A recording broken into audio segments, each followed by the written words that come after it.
You are listening to Peak One Sports.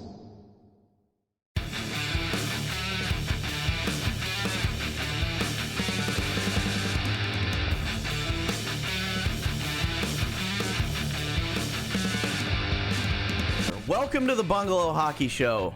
We are finally back. It's been too long, my friend. It's been way too long. You know, I took like a whole month break of just all podcasts together.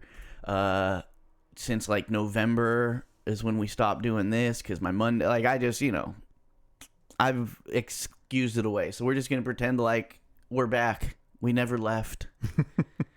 No, we never left. In a week since you've seen us, the entire NHL and most of the hockey world is flipped completely upside down. Except for our teams. Except for our teams, which is our teams are steady Eddie. It's just about as you could expect. I mean, your team at least was involved in a little bit of a little bit of a shake-up, but with the Cutter Gauthier stuff and all that and everything. But before we get into that, let's remind everybody that we are brought to you by Betalytics. Go to Betalytics.com, use promo code PEAK1, get 25% off, make smarter bets. Football's almost over, so I can stop losing money. I just it never fails. I use Betalytics. I don't use Betalytics. I'm cursed. I should just start announcing football bets during the season on here so people can bet against me. Yeah. Whatever. Take the Cole line is what we should call it. That's a fade. Yeah. Cole, fade Cole every week during the football season. But yeah, go to Betalytics. They've got AI generated statistics and everything else to help you out make smarter bets. Like I said, use promo code PEAK1, get 25% off. We're brought to you by Shankit Golf. Go to shankitgolf.com. Use promo code PEAK1, 25% off. 15% off still on that one. All right. That's still pretty freaking good. Just look cool. Look cooler when you golf. And like I say, I don't hit the RL, aka real life links, but I do hit the virtual links on my Oculus Rift. I even have the cool a golf club attachment for the handle, and I can look cool in my living room with the Shankit Golf gear. You loser! Oh, dude, nobody knows when I take mulligans in the virtual world. Okay, but I still suck, but it's okay because I look cool in the living room. All right, my wife walks by and it's just like, don't mind the super stupid looking headset, but look at that cool polo he's wearing. Yeah. But yeah, go to shankitgolf.com and they've got all the stuff so you don't look like a dork on the links, dude. And use promo code PEAK1 for 15% off. You can also go to bonfire.com/store/PEAK1sports, and you can, if you're listening to this right now, you can buy a Minnesota's hockey shirt in the store. Mine, because I'm super official, I bit the PWHL's logo and put it there, but I can't sell that, because what if we sell a bunch and then we get a cease and desist? So yeah, we don't want that. We don't want that. In the store, we have my Minnesota's hockey. I've replaced the PWHL with a little Bungalow Sports Show logo kind of at the top instead. And like I said, I made these because the PWHL needs to step up their merch game. Okay, they don't have a lot, but me being me, I always want to support something that could use all the support it can get, and PWHL so far is good hockey. Oh, it's great hockey. If you think otherwise, you just haven't seen it. You can just go on TikTok, and if you like hits, they fuck each other up, man. It's brutal hockey. Borderline more violent than the men's game. It is good, and you know what?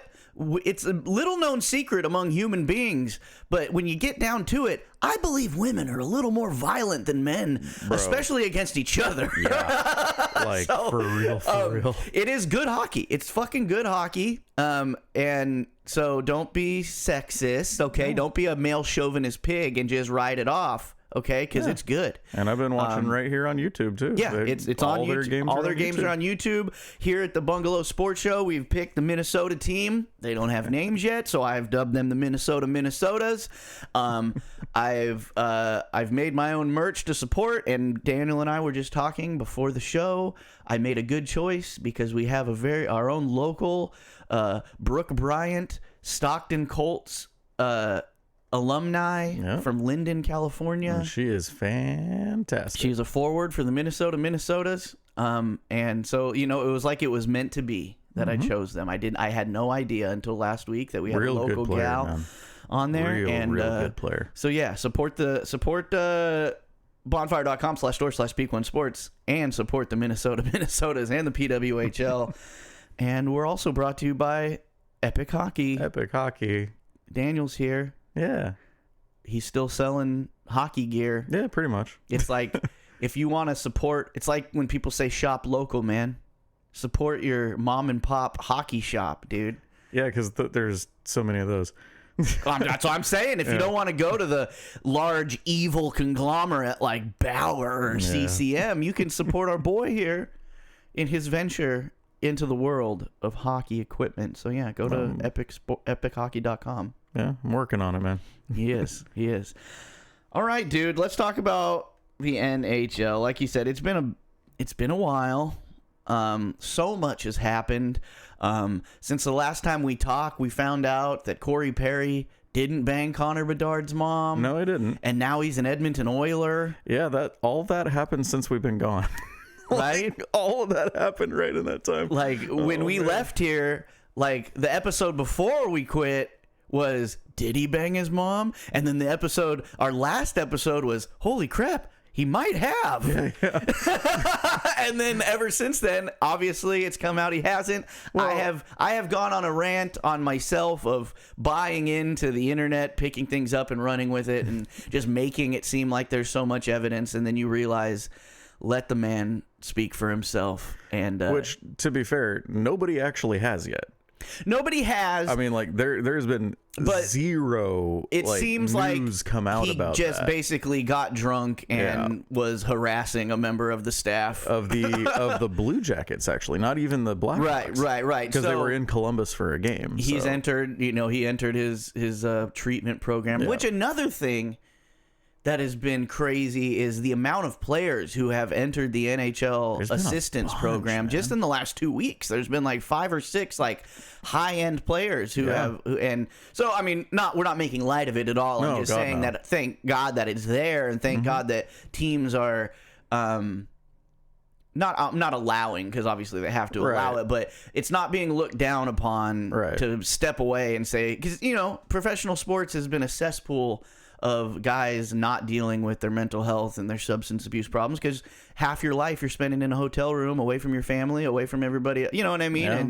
And when you're a younger guy who's just in the league, like, that's all part of the deal, and it's probably part of the fun. And a lot of people like that, I would assume. When you're young, it's kind of like still keeping the college lifestyle going. You're just living with your boys, and then you get a little more money and a little more famous, and you're in your own room, and you're separated from the team, and you start a family, but then you're having to be away from them for half the year, and so things tend to creep in, and a lot of guys taking advantage of that. So that's a bad and good, because like, you don't want guys to have issues, but it's also good that but I mean, that's a program that the NHL has, the player assistance program, where you hope you never have to use it. You hope you never need it, but the fact that it's there is kind of amazing, and it's a great thing. The league, let's be honest, the NHL is behind in so many things. Right. But thankfully, they have one of them. They have the help for players and their mental health. That's a big win for the league right there, I think. 100%. Yeah, and it is just coincidentally in the last 2 weeks it's happened a lot. Yeah. There's a few other news stories we'll get into that are quite astonishing and disturbing in ways. Let's just kind of give a little overview of the league right now. Really, the way it's flushed out halfway through the season, I mean, we're coming up halfway through the season, or over halfway through the season now. Yeah, we're past it now. We're past it. We're almost to the All-Star break. Yeah. I like baseball, I always think All-Star break is halfway, but hockey's always a little bit after halfway is the All-Star break. Because essentially the Winter Classic and Christmas is like basically halfway. Right, 40 games, 41 games. Give or take. But the teams, it's kind of flushed out the way we all thought it would. For the most part. Minus the Winnipeg Jets kind of being much better than we thought. Like they thought took off a bit. They went on a big heater. They were in first in the entire league for a couple weeks there. They've fallen back a little bit, but they're still. Well, I mean, they're still battling with Boston and get this, Vancouver. That's what I was just gonna say. Vancouver and Boston tied for first place in the NHL right now. I mean, we talked about it. We didn't know Quinn Hughes was going to be the guy he is right now. Well, when they named him captain, I was just kind of like, yeah, you're going to give it to a young defenseman like that? Holy crap, dude. He's having good, but it's just not just a career season, but a historical season for a defenseman statistically. It's insane the power that C wields on his chest. I mean, the guy... Yeah, it's crazy. And just obviously they've got Elias Pettersson, who's arguably one of the best in the NHL. What do you think about his deal? You think they're actually going to get that done? They both keep playing coy. They keep playing coy, and it's one of those things where, like, we obviously talked about, Willie Nylander's contract for a long time. That's been done. That one got done. I think that got done while we were on break, too. It did. But also, it comes back to, we talk about Toronto and whatever pull Toronto has, no matter the non-success that they have, just that franchise for players and young players and guys who have dreamed about playing for Toronto. Vancouver doesn't have that same kind of pull. It's like, I've been dreaming to play with that leaf on my chest. I've been wanting that orca on my chest my whole life. It doesn't have that pull. And I think Elias Pettersson, I think their success in the playoffs this season, I think he's going to hold out until the offseason. I mean, it'd probably make him more money. It would make him more money no matter who he signs with, and if they choke, if they don't do what they're supposed to. I mean, arguably the way they've been playing with Demko and just them as a team and then goaltending and everything, they have what it takes. What I say in the season previews. This team is an upside down pyramid, and they rely on Demko. Right, and he hasn't screwed himself up. Right, yet, and their defense, among other things, has really stepped up to make his life easier. Yeah. And so, if they keep that up, they should go far in the playoffs. But I don't think Elias is loyal to the point of I'll sign with him whether we're going to win a cup or not. Right. You sign with Toronto, you sign with a team where it's not like I'm signing because they're a contender. It's like, well, no, they're always technically a contender, but they're just... Well, they have the money to be a contender every time, so it's like... So you're signing they have Matthews for other reasons when you sign with Toronto. Yeah. You're not signing that for those reasons with Vancouver, right? There's plenty of other contenders out there that can give you the same or more money. So I really do think it depends. I think he'd be smart to just hold out and see what happens. Yeah. And if they win a cup or they get damn close to it, then maybe you stay. I don't know. I mean, I don't know, man. I mean, I think, like you're saying, it's going to depend largely on how they finish. I mean, the team has been so almost unflappable all season long. I mean, the Sharks did beat them, but I mean, there's once. that. Sharks also beat the Oilers, and they're up to 19 straight or some shit. Holy crap, dude! Well, and that's the thing is. The Oilers have probably had the biggest turnaround of any team maybe in NHL history from the beginning of the season. Let's be honest. Nobody thought they were going to be as bad as they were at the start of the season. Of course not. No. Everybody knew that was going to turn around. I didn't think they were going to go historic win streak. I mean, they've literally...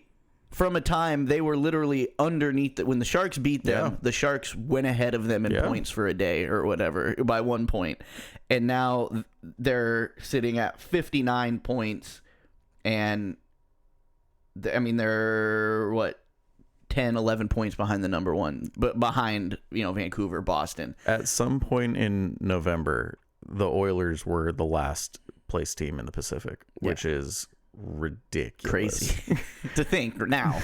And then it's nuts. There's just been a few stories, whether it be Vancouver, Winnipeg, obviously. I think getting Hollebuck locked in was a big deal for him. I think that helped at least his mental. Right? That's what I'm saying. He's not going into it going like, oh, I've got to play good. I'm on my contract here. Now he's more relaxed. He's more set. Same with Scheifele. They got him locked down too. That's right. And then what else? Who else is a surprise? Nobody, because I mean our top right now: Vancouver, Boston, Colorado, Florida, Dallas, Winnipeg, Vegas. The Rangers, obviously, a little bit of a surprise. Yeah, but I mean, we knew they were going to be good depending on how they've had the roster was, for years now to do it. I think a big thing for them was Jonathan Quick playing out of his goddamn mind. Yeah, he's playing pretty good. That's crazy. But that being said, the Rangers have been on quite a skid now. That's true. Since the new year, but it's not shocking. However, no, like, they're still top 10. Team. So it's. I will say one team that's surprising me that's going the opposite direction is Buffalo.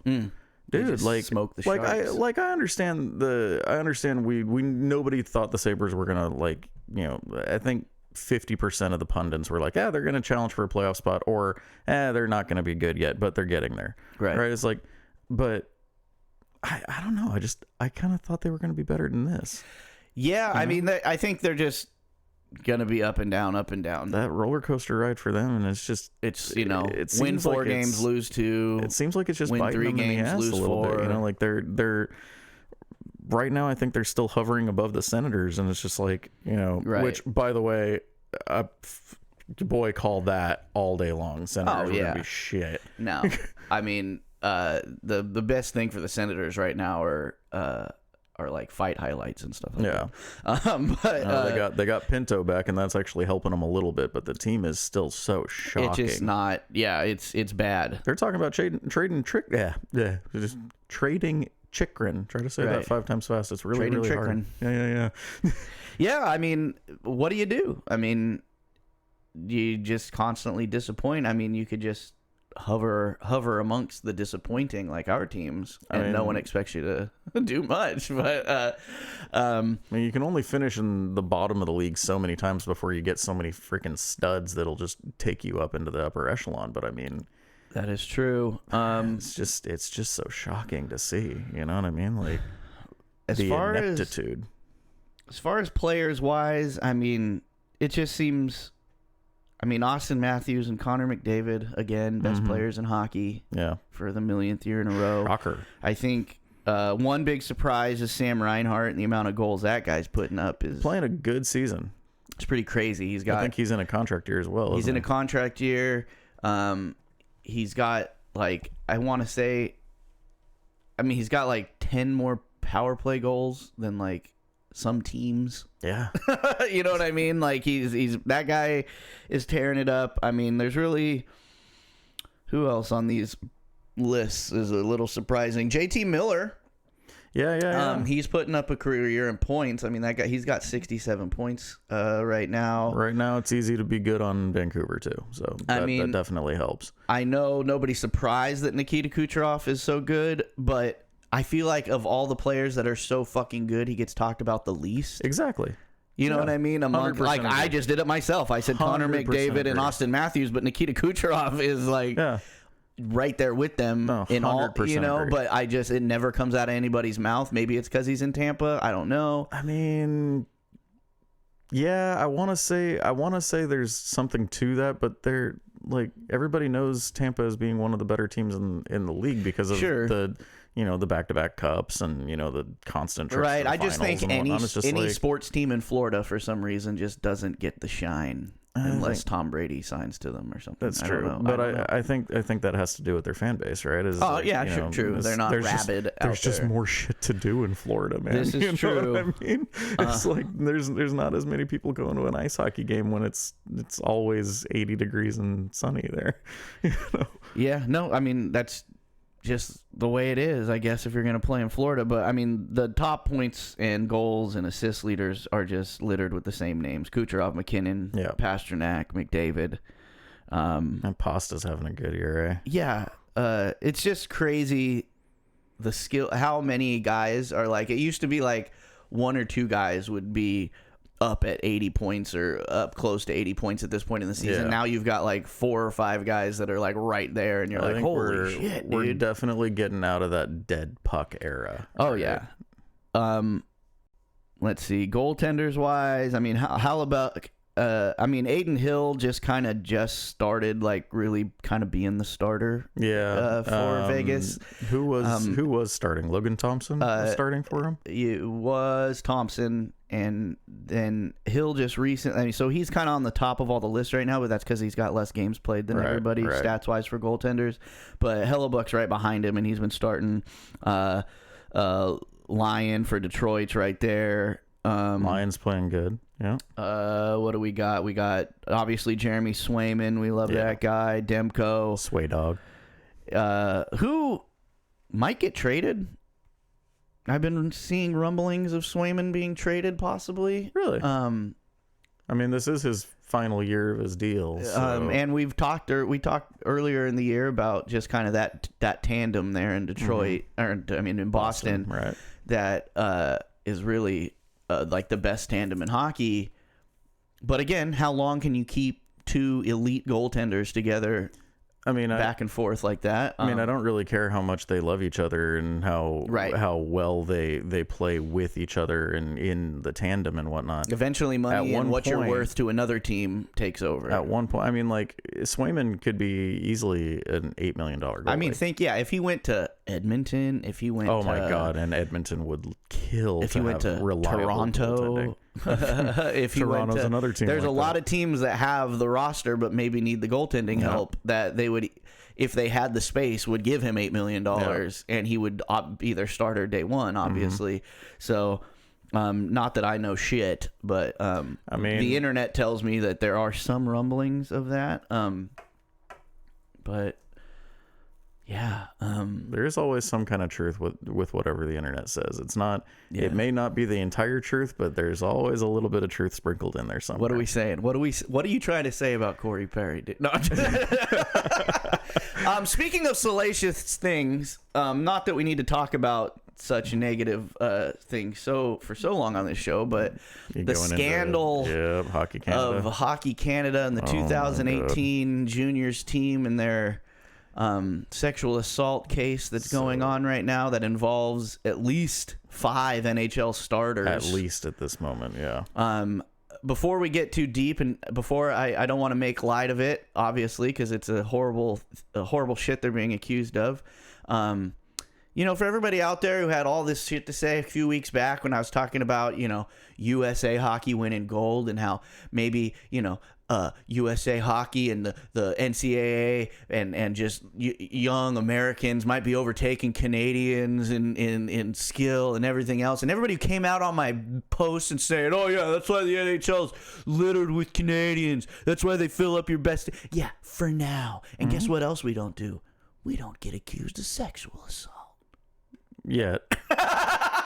Yeah, I mean, no, I don't want to be that guy, but then I'll be making a video apologizing for this clip later in the year. No, but this is crazy, man. I mean, I guess it gets less and less crazy as time goes on. Joey and I spent an hour last night talking about Vince McMahon and the WWE and all that shit going on. Wow, yeah, that's another thing. Which is an insane situation. But yeah, this is a 2018 Canadian juniors team. Carter Hart. Now, Calfoot. Now, I will say we don't know allegedly for sure that these people. This is all alleged. But trying to put the writing on the wall here, these players have asked for indefinite personal leave from their teams, right? And they've been granted that. And the names are, some of them are like Calfoot, Carter Hart, Dylan Dubé.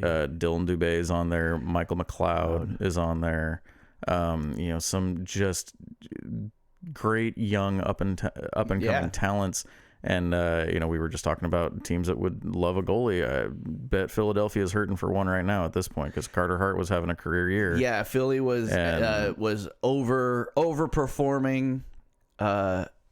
And that's a big hit to them, losing their goaltender like that. And it's just, and again, we don't know if he is indeed implicated in this whole thing. But when you look at who was on that team. He was the starting goalie for that team. The X's and the O's line up here, and it's hard. Definitely the timelines line up, so then it just becomes a matter of... It's just hard to take yourself out of it and say, like, objectively that we don't actually know. Right. However, it's very, very possible. Like, obviously, in the days of cancel culture, people get accused of a lot of stuff that either maybe be blown out of proportion, maybe this, that.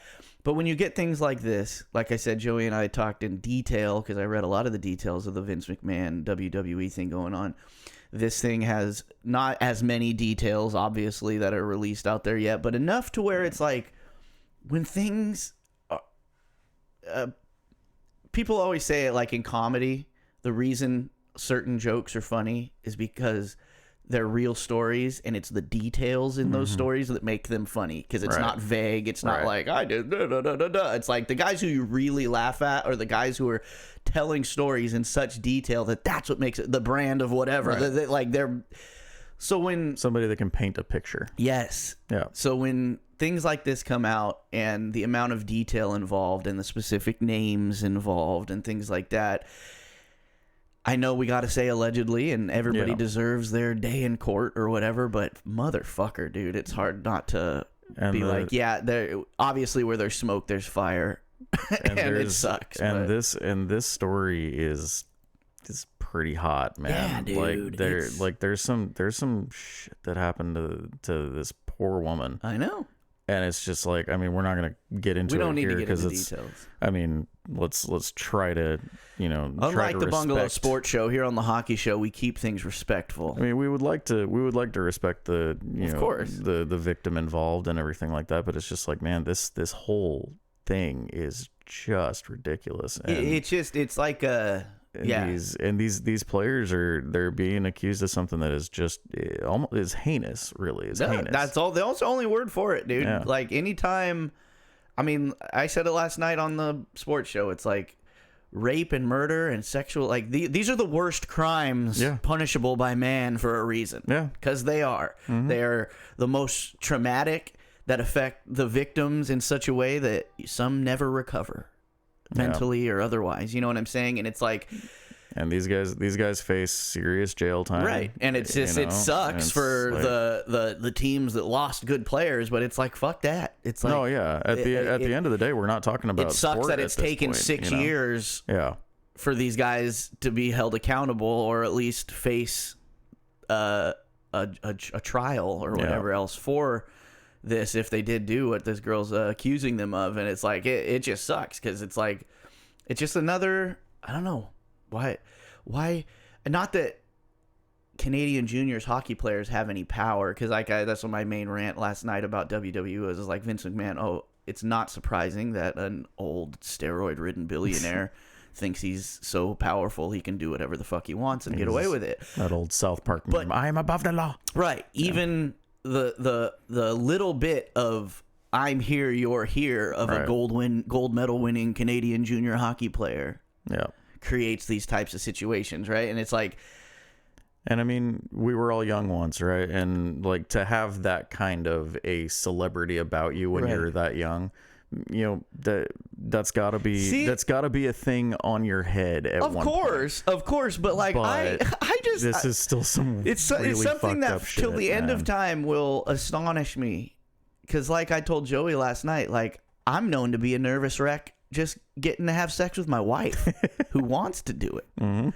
Like I could never, not much less force myself on someone, but also just someone who just wasn't really into it. It wouldn't be my bag. Like it's just like I'm the last guy you got to worry about inhabiting a brothel, because I just automatically assume none of them want to be there in the first place. And it's just like I say, I don't want to put windows in if I didn't have to. I do it for money. So someone who's just doing it just because of another, like, if I don't care how much money I had, how much power I had, it would never be my thing. No. Yeah. So that's a whole nother, and for some people, mental disorder. 100%. But man, like this is I don't care what your kink is, I'm not kink shaming. This is beyond that. This is beyond that. This is obviously criminal mental disorder. Yeah, because it's pretty rough. That's what it is, man. It's a fucking mental disorder to not only think that it's okay to be able to actually take part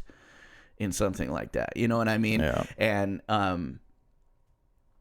I mean, I went off on people working in cubicles at WWE on this whole Vince McMahon thing. And like, even if you didn't take part, but you knew it happened, or you knew something like this was going on, or I don't care if you thought you were going to lose your job. I don't care. Like, how do you not say something? I mean, yeah. How do you not advocate for someone? Or like, but not that I'm a fucking hero.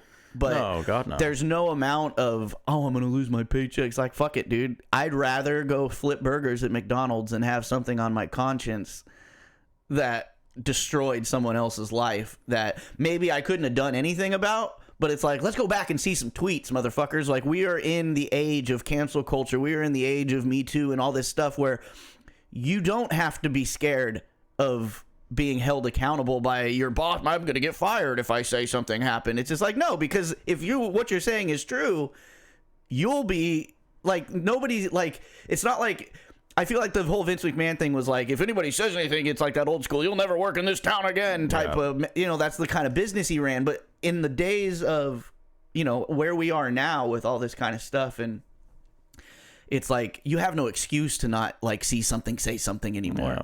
Because it's like, you're not going to never work in this town again. Because by all rights, you might be the hero of the situation. You know what I mean? Whatever. Not that you should do it to be a hero, but being that voice, being the voice for somebody who's voiceless. Being a decent human being is no longer punishable by those more powerful than you. I guess we can say that. But and like you're saying, back in 2018, when this whole thing happened with Hockey Canada, it wasn't there yet. We weren't where we were getting there. We were getting there, but we weren't. Right, we weren't where we are currently. I accept which that. I think is why it took so long. I guess it took her so long to come forward because of the fact that it's like, well, and when I say that, I'm talking about people who aren't the victims. Like, when you're the victim of something like sexual assault or something like this, like, we know now enough about mental health that there's no more, this happened how many ever years ago? Why didn't they say so? Like, we know what trauma is. We know what PTSD is. We know what fear is. We know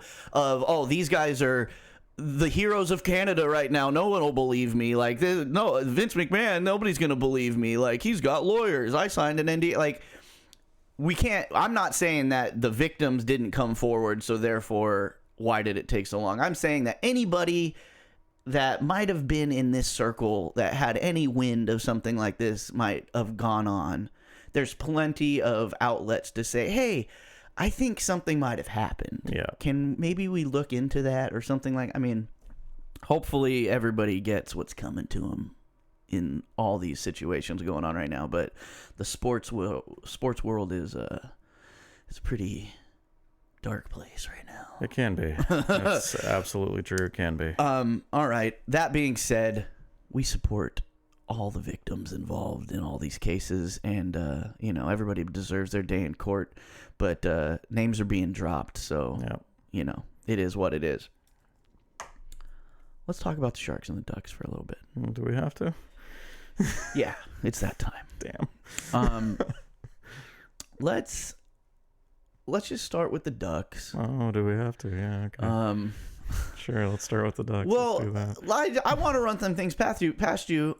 First, we'll just start with obviously the big thing that happened, and this also involved the aforementioned Philadelphia Flyers. Sure does. Was Cutter Gauthier apparently went from 2 years ago being born to be a Flyer, to not weird, wanting to be a fucking Flyer at all. It was very strange because on the draft day he was extremely excited to be a Flyer.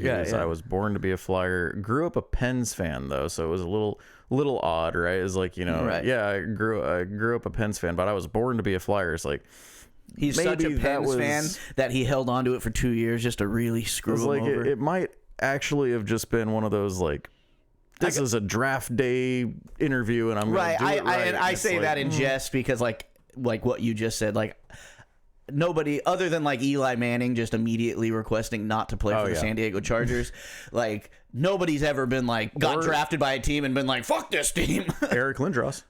He refused to plplay for Quebec, got drafted by Quebec, and said, I'm not playing for Quebec. I won't even put the jersey on. And he went to the Flyers, right? Yeah, he went to the Flyers. It's like, see, Philadelphia, it's what goes around comes things around, happen Philly. to people that they don't want to happen.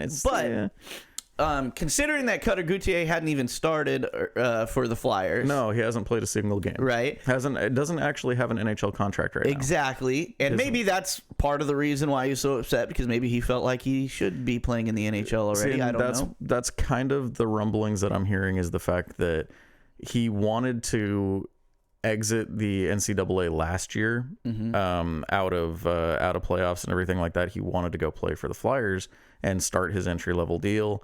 The Flyers didn't want to do that because essentially what happens is when the NCAA season is over, the NHL only has around like 20 something games left. But in order for your contract to not count for the year, you have to play something under like 12 games, I think it is. Okay. So if he played the 24 games or whatever that he more than likely would have been playing, right, it essentially would have just been burning that year of his contract, and they would have only had 2 years of cost controlled certainty with this player, who is a very, very good player, and more than likely last season would have been starting for them in the top 6 of the forwards. And in a world where last year and even this year, even though we talked about them playing above what expectations, that's a smart business decision by Philly, because it's not like his skills are going to diminish in the next 2 years. Right. Why waste that cap space? Why waste that contract time in the interim? Why waste the year of the contract? But it wouldn't be the first time a player didn't want to accept a business decision. And then also, last year we don't really think too much of it now, but last season if you weren't going to make the playoffs and having an absolute chance at the cup, nobody wanted to be good. Right. Everybody wanted to be bad for Bedard. Right. That was the whole deal. Bad for Bedard. Right. So the Flyers were among those teams where it's just like, we don't really need to be good right now. 100%. Like, we can be bad. Right. And again, no reason to waste a contract year on somebody who's going to be a star. So when Cutter Gauthier comes in and he's obviously a good player, that makes the team better. Right. So as a Flyers general manager, a Flyers, executive, is we're not bringing you in now. No, it's like next year. Yeah, next year we'll see what we got going on. I think even though the Anaheim Ducks had to get rid of Drysdale and a second round pick, let's not forget the second. I think that you guys got the better end of the deal, because you don't have to play him this season. We're going to, though. You are. Well, see, that's the thing is, the press conferences with the little ball of hate, our GM, he came out and he said basically, like, look, we're not making this deal if Cutter doesn't play for us, right? Like, he's going to play for us, and he's going to play this season. Okay. So, well, that being said, it's not like he's gonna. When we talk about bad for Bedard, we are let's see, we are something for Celebrini this season. Yeah, I couldn't much. think. I wasn't fast enough to think of a good pun there. But be in the cellar for Celebrini. Yeah, there you, dude. Look at you in the wine cellar. That's what I do. Yeah, dude. Holy shit. So I don't think the addition of Cutter Gauthier is gonna add too much to where you guys aren't in the running, especially with only 20 something games left. The team isn't going to leapfrog other teams in front of them and get out of the lottery. Like, exactly. I think it's the Sharks, the Blackhawks, and the Ducks are going to be battling right now. That's where it is. That's 1, 2, and 3. So, but and you know what? And Jamie Drysdale, good player. He gets to go and play for a team that's performing above expectations, I guess. I don't know. No. See, here's the thing with that. And Philly gets a great player in Drysdale. He's a good puck moving defenseman, strong on the puck. We've talked at length about Drysdale, and I like him.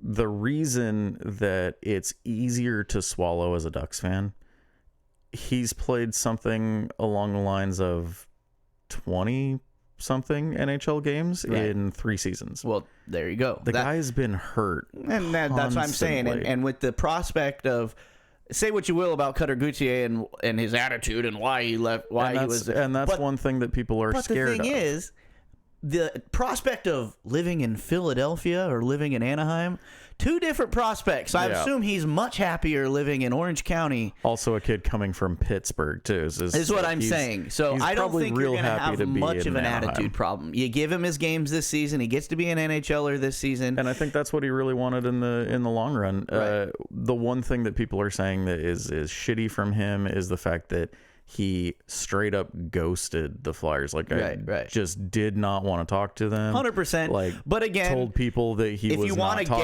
to guaranteed be traded, that's how you do it.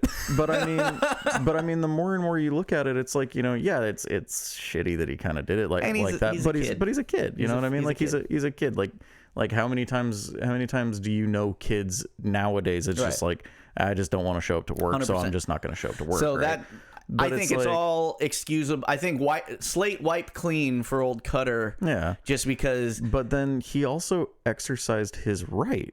You know what I mean? Like, he doesn't have an NHL contract. Exactly. He doesn't have to talk to you. Right. You drafted him, but he doesn't have to. He didn't do anything that was outside of the rules. Right. It may have been rude. At the end of the day, it was rude, and it's like, okay, that's neither here nor there. When it comes to business, it's like, all right, it was when it rude, comes whatever. to the same reason you didn't want to start him, because of business reasons. But if you look at what's going on now, the Flyers end up getting Jamie Drysdale, and hopefully with a D-core that actually can shelter him a little bit and doesn't have to play him 20, 30, 40 minutes a night. Right. Maybe he stays a little bit more healthy. You got a great defenseman there. You also got a second-round pick. Let's not diminish the fact that second-round pick is still probably going to be in the 30s. You know what I mean? Like the Ducks probably going to finish. Like, I mean, if the season ended now, that pick is 35th. Right. That's a really high pick. Sure. Yeah. No, they definitely got both sides. I think are going to come out fine on this. The Ducks, even though they gave up that pick, the Ducks are going to get a high first-round pick this year. And they get Cutter Gauthier. Yeah. So I think all parties involved are going to be just fine. Mm-hmm. Rumors of Trevor Zegras, even though he signed a contract being traded. Well, that was the same thing that just happened to Drysdale. They both signed their deal this year, and Drysdale's out. And the both of them, Drysdale and Zegras, were like, they came into the league together. They've been roommates forever. They're great friends. And when all this happened, like you couldn't help but think, it was like, what does Trevor think? What does he think about this whole thing? Like, I'm sure he's probably gutted. Again, young kids. Yeah. And your buddy's gone. Yeah.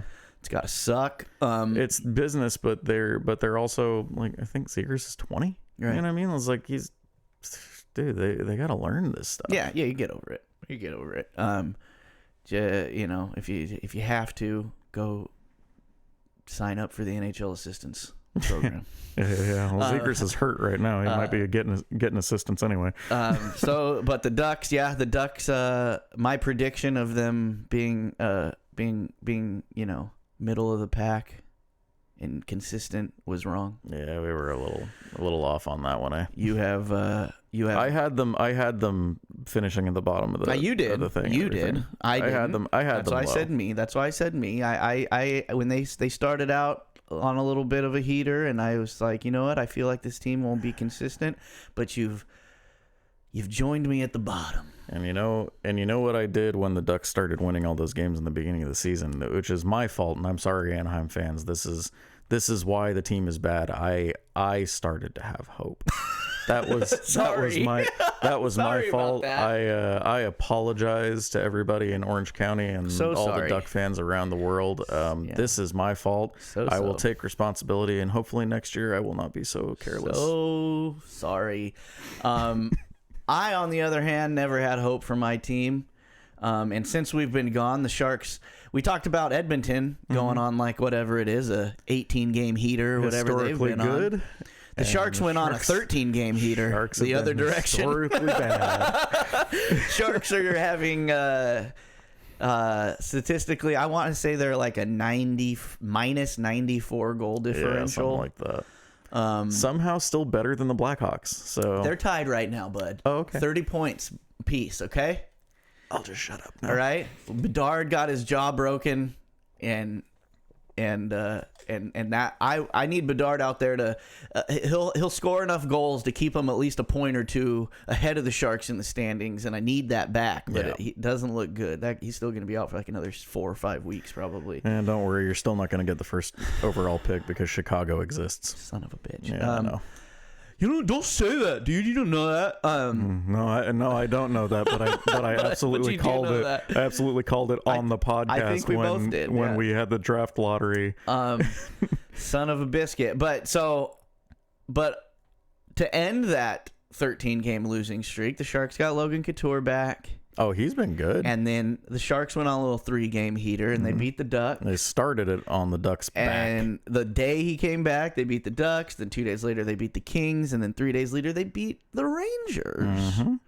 And then got stomped by Buffalo on Saturday. Well, I mean... which is neither here nor there. But again, it's nice to see Couture back and performing at a high level. Hey, taking 3 out of their last 4 is a good time. I don't care who you are. Yeah, and as long as they stay in the bottom, I'm fine with them taking 3 in a row every once in a while. And if they're beating teams like the Ducks and the Kings, that makes it a little more sweet for me, being on that side of it.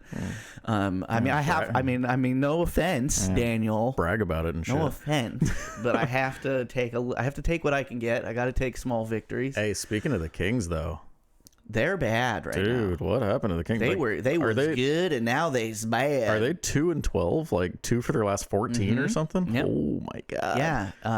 Started off with the longest road winning streak of any team in the NHL history. They won like 12 in a row on the road to start the season. That was ridiculous. Nobody saw that coming. And they are not doing well. You got veteran players questioning the motives of some of the younger players. I think I know exactly who he's pointing at that point too. When Doughty said that, he's because basically Drew Doughty was just like, we got guys on the team, we're caring more about their point statistics than they are about the team winning. And who do you think he's talking about? That's basically like a full-on quote from Doughty. Like he's not reading it off of anything. No, but Cole's not far off. No, from what the actual quote was. I saw it a couple times. Nuts. You never see that kind of thing from, especially an NHL player. But you never see that kind of thing from. Which means there's 100% truth behind it, because they're not going to he's not going to say that to say it. If you look up and down at their roster, there's one player that fits this bill 110% in. It is PLD, Pierre-Luc Dubois, and guy they gave up the sun and the moon for to Winnipeg, and lo and behold, look what happened to Winnipeg after PLD is out of the locker room. Right, and we come off talking about a guy, whatever, Cutter Gauthier, and his whatever attitude issues. We're talking about an 18-year-old or a 19-year-old. Now we're talking about a veteran player. And yeah, that's a way to describe him. He's a veteran player. He's been in the league. We all know you don't teach an old dog new tricks. But even so, PLD isn't that old. I get it. I mean, like, but he's been here long enough. 26, 27, something like that. That's in the sports world. That's not young. In the sports world, that's not young. I mean? However, is like, but think about his track record here. Drafted by Columbus, right? Mm-hmm.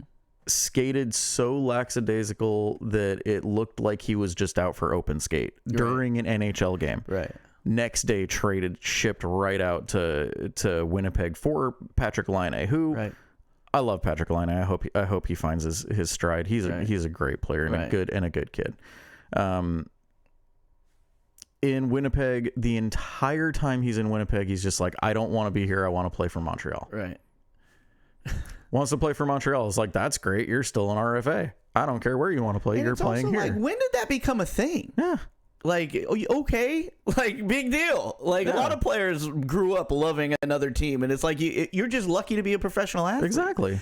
Yeah, and now he's in LA. Yeah, and like you said, they gave up everything for him. They gave up Iafallo, Rasmus Kupari, I think, or was it Blake Lizotte? I think it was Blake Lizotte. So it was I follow Blake Lizotte and who are both playing extremely well in Winnipeg right now. Elias Anderson, maybe another I think a defenseman, and like a couple of picks for PLD.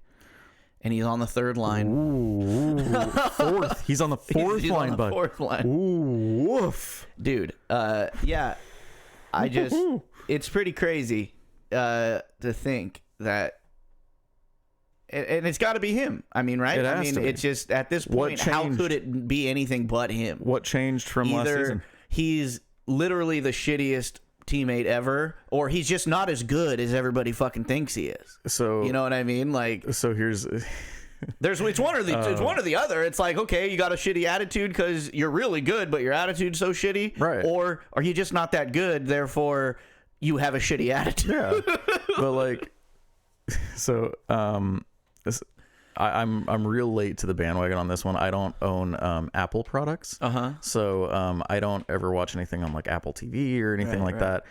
So Ted Lasso kind of like passed me by, and whatnot. Yeah. I'd been hearing so much about Ted Lasso. I was like, I gotta watch Ted Lasso, but it's only on Apple, and my son has Apple, so he got to log in on my TVs. This is a long story for something stupid, but still, started watching Ted Lasso. I actually didn't sleep last night. Just watching. I was watching Ted Lasso. Oh yeah, I've been there until 5:30 in the morning. Yeah, and then I look at the clock and I go, my daughter has to be at school very soon. Yeah. I need to get up now. So the wife and I were watching Ted Lasso until 5:30 in the morning, and PLD reminds me very, very, very much of Jamie, the from season 1, the star player that Richmond had, and he basically brought the entire locker room down. It was undoubtedly one of the better players, but he brought everybody down because he was such a shitty person. Right. I love that. Honestly, dude, I can talk another entire podcast on just Ted Lasso, but PLD and Jamie.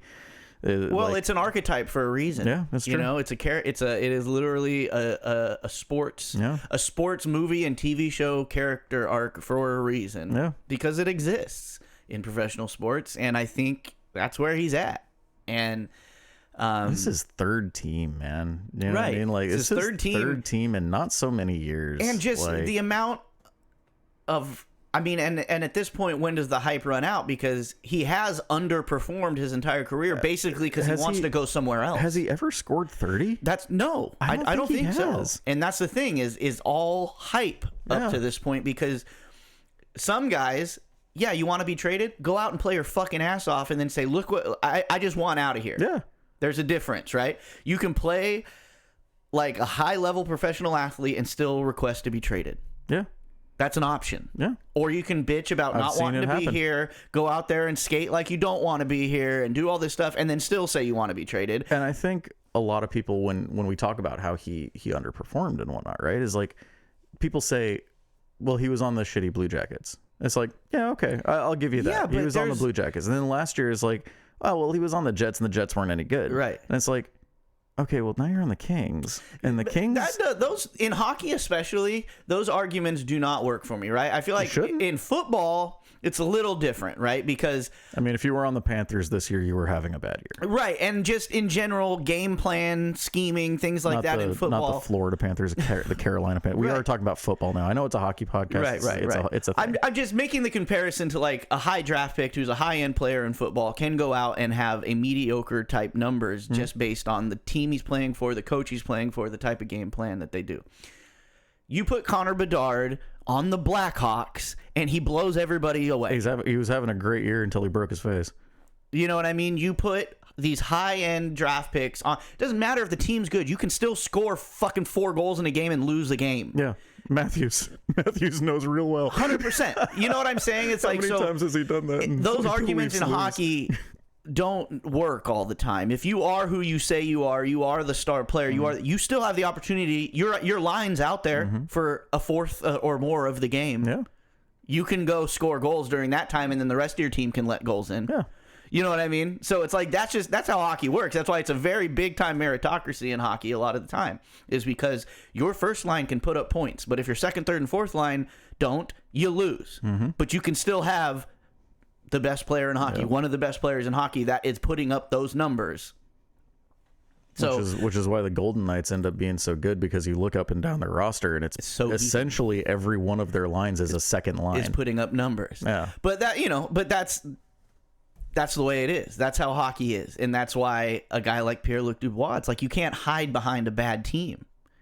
Because it's like if you really were that fucking good, even if you're on the fourth line, you should be fucking sniping some goals. You should be. Dude. Like what's the problem? Right? Just because you're not in Montreal, like everywhere you've asked to be traded, every time you've asked to be traded, they traded you somewhere you didn't want to go. But then quit. But he ended up saying, like, I will go to LA. Sure. Like I want to be in either LA or Montreal. And it's just like, okay, well, they gave you one of those things. And so it's like again. I think what's the problem? The hype train has left the building. For Dubois, definitely. Right. Yes. So now we talking about the Sharks earlier? We were trying to. We were just talking about how the Sharks beat this team, and then there's not much to talk about the Sharks. All right, whatever. The Kings they're going to be better than the Sharks. The Sharks, Couture back. They're probably going to trade Barabanov. Sad too, because I love him. So do I. But they're in a spot where they got to get what they can get for the players that they have. You're not wrong. Even if they do win the Celebrini contest, like, it's not like they're going to be a contender next season. You know what I mean? Like, probably not. Not with the one player, no. They've been picking up decent, like Justin Bailey, a guy who I saw that actually. That was a good came move. From obscurity, basically, but for them, he is a shining point in at least a good move by a GM move. You know what I mean?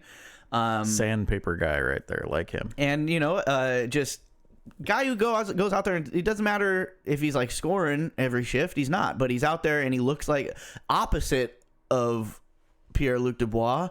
Looks like he's wanting to be out there. Yeah. You know what I'm saying? Like, he's skating hard every shift.